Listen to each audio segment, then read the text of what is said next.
Welcome, boys and ghouls, to another installment of Monster Mike's Mayhem. On today's special installment, this January cold morning, I want to talk about the famous George A. Romero's Day of the Dead. This special edition mask I picked up in early 2002 by Bump in the Night Studios, the famous Chuck Jarman out of California, over 23 years ago. And I personally love this mask, the look of it.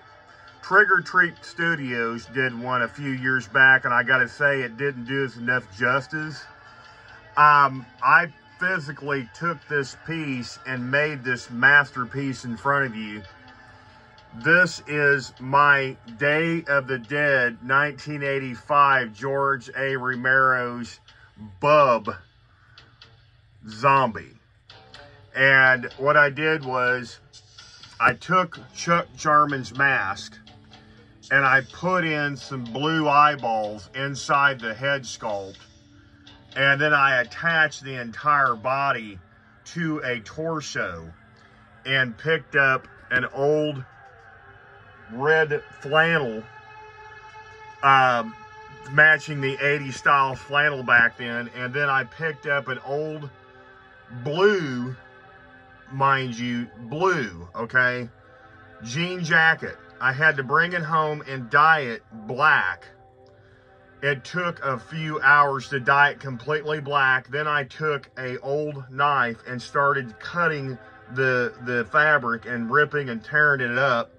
And what I did was, to give that dirty look, I put baby powder, just plain baby powder, and I powdered up the shoulders and arms and chest.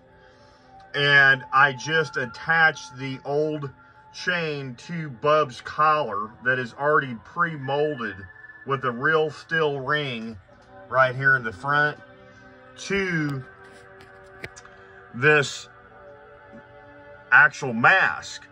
And you can see Chuck had went in and detailed the face. This looks just like Howard Sherman from 1985's Day of the Dead. You can see the small cut on his face where he's got the two little gash lines.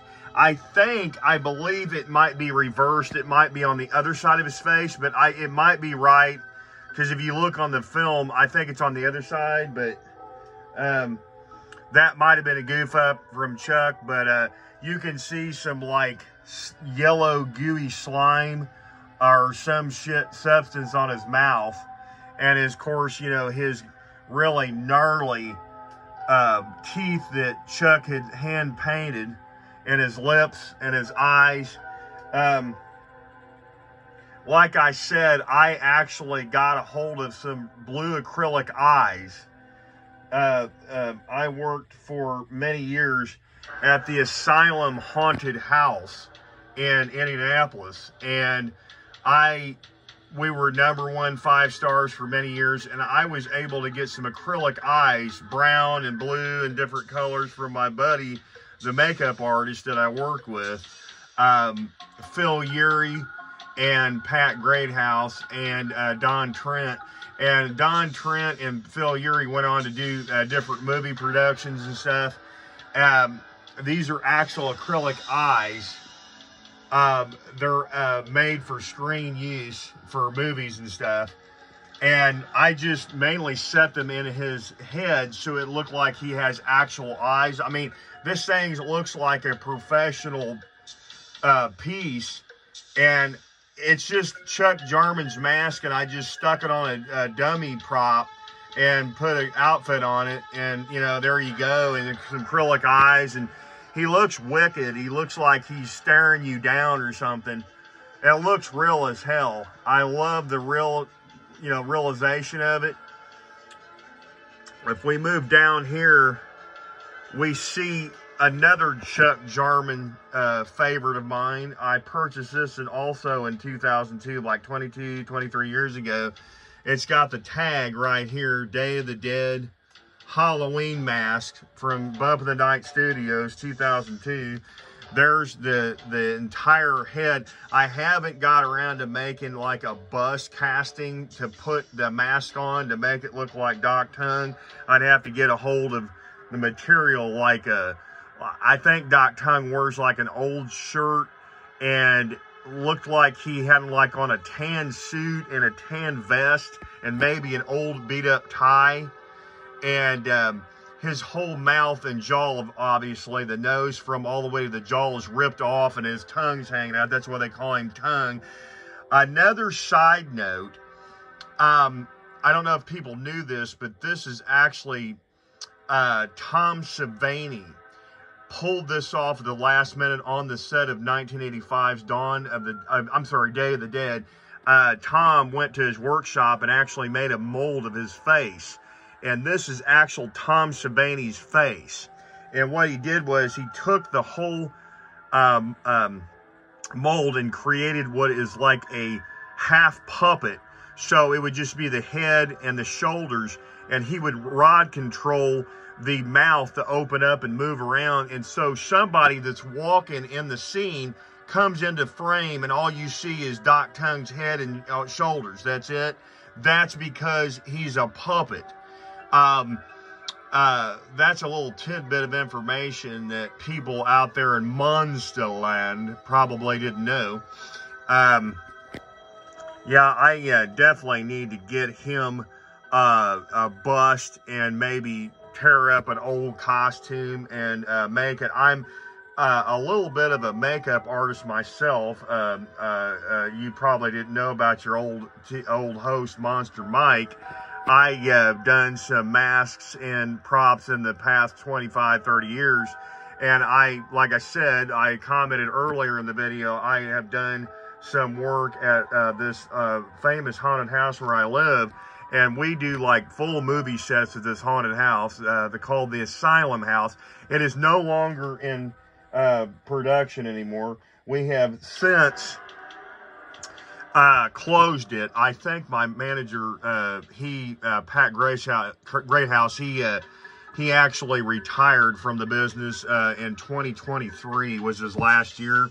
I have not personally been in the business. I kind of got out of it. I did it for, I'd say 30 years.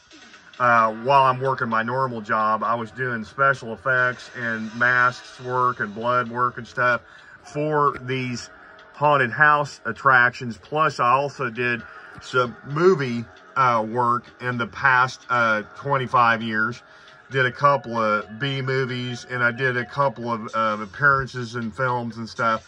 That was my passion for over 30 years, was to be in film work. So you can see the detail that I put into this guy. And I just wanted to share my 1985 George A. Romero's Day of the Dead bub, the bust, if you may say so or whatever. But I just thought it was awesome. I like the look of him. He is very cool. I gotta say, every time somebody comes over and looks at my collection, they always comment how realistic Bub looks. Doc Tongue will be probably done next. If I got some time, I might work on a bust for him. Like I said, Chuck Jarman did a hell of a job. I mean, you can see it's a wearable mask. You can see the brown eyes, the nose damage, the actual jaw and the teeth missing, and then of course the large tongue. And another tidbit, it was Tom Savini that came up with the actual nickname of Doc Tongue. There was a famous I guess back in the 80s, there was a host that was, I guess, he was some kind of, I don't know the exact backstory, but he was like a Dr. Tongue or Dr. some kind of a host or something, and don't know the whole backstory, but Dr. Demento or something like that. And Tom had decided to name that guy, this zombie, after him because of the tongue appendage hanging all the way down. So, thought that was really, really cool. But that is an awesome way to spend my time. I like to make these masks and props as best I can. I like to work and do things. Lately I haven't been able to do stuff like this. So, you know, again, if you guys like these videos, please like and subscribe. And until next time, kiddies, stay tuned and get monster-fied.